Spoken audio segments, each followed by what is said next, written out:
Celjski sejem je že kar nekaj let naš dom, kjer lahko predstavimo vse naše storitve, od elektromobilnosti, se pravi vozil, do sončnih elektrarn, našega car sharinga, baterijskih sistemov, se pravi vse tisto, kar naše podjetje ponuja.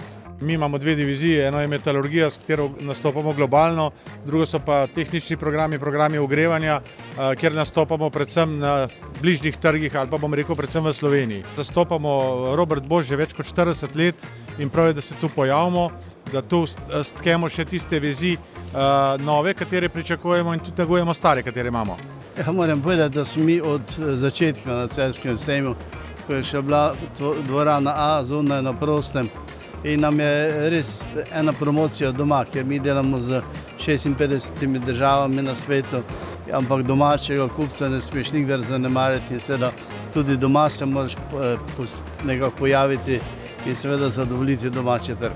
Danes sem prišel malo tle okoli, pogledati, super, da se dogaja.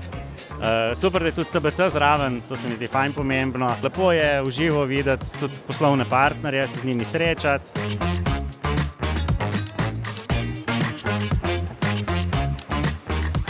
Slovenci moramo težiti k razvoju, ker 2 milijona nas je samo.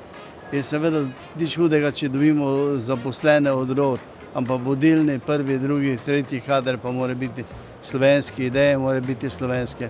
In seveda tudi uspeh na globalnem trgu je seveda številka ena za Slovenijo. Moramo biti pozitivni. Slovensko gospodarstvo ali pa slovenska država kot Evropa smo na odlični poziciji. Smo v najbolj razvitem delu sveta, tudi Slovenija kot taka zelo lepa, varna. Hkrati pa prepuščamo veliko priložnosti, ki bi jih lahko, če bi seveda videli, kako tudi v ostalem svetu hitro tečejo, te priložnosti tudi zgrabili, izkoristili in seveda zaradi tega imeli tudi še boljše življenje.